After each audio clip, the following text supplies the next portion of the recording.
7 years ago, I saw my favorite action movie of all time, Mad Max Fury Road, directed by George Miller. Now, 7 years later, he has come out with a new film. And what did I think about it? Beast was better. Don't say that!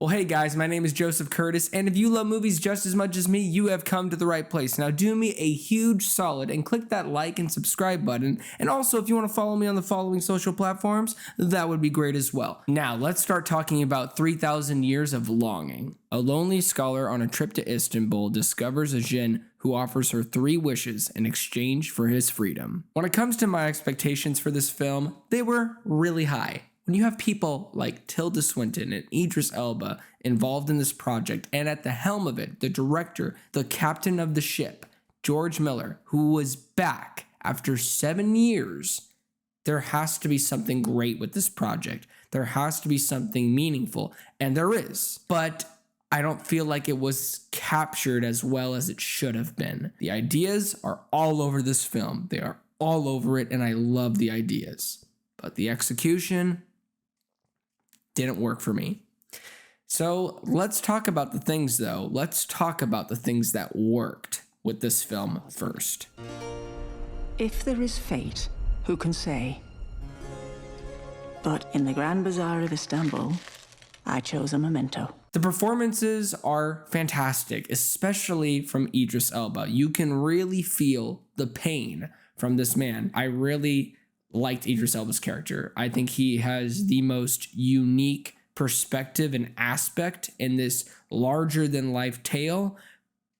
But when it comes to the story and the tale of all this, it's a little underwhelming. I'll save that for obviously the negatives. But another performer in this performance is Tilda Swinton. I think she was absolutely splendid. She really nailed the character that she was supposed to portray. These weren't Oscar-winning performances. They were just good performances. Another thing is the stylistic choices, the editing all over this film. George Miller's style is throughout the roof. This is probably his most stylistic in the last couple years, honestly.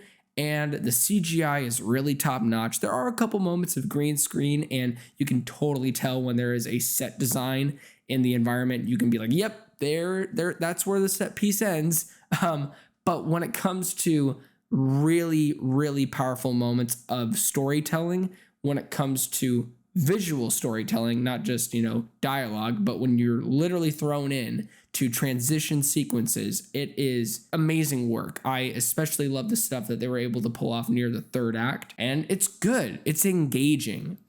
What's not engaging, though, is the story. So let's talk about the things that didn't work with this film. Save yourself!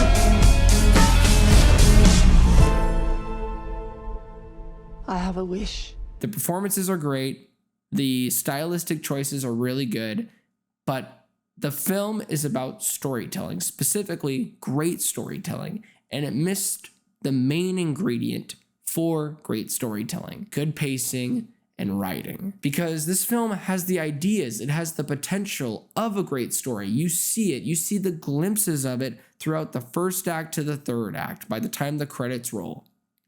There is so much potential in this film and so many beautiful ideas about what it means to be human and what it means to be in love and what it means to be content with your life. And I love these ideas, but they are just not executed in a way that is engaging, enthralling, or even a bit interesting. The only thing that was interesting was everything that was in the past. And this might be a spoiler, but majority of the film takes place in the room where she is deciding to make a wish.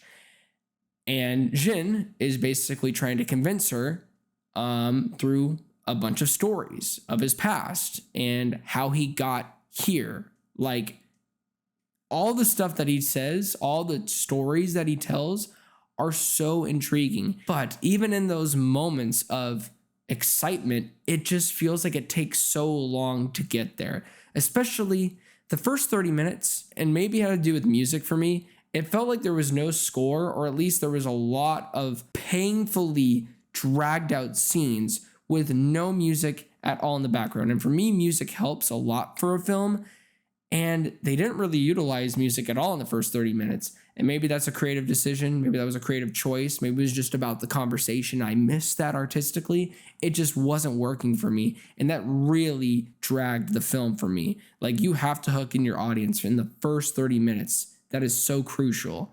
And I love buildups and I love slow burns, but it just took way too long.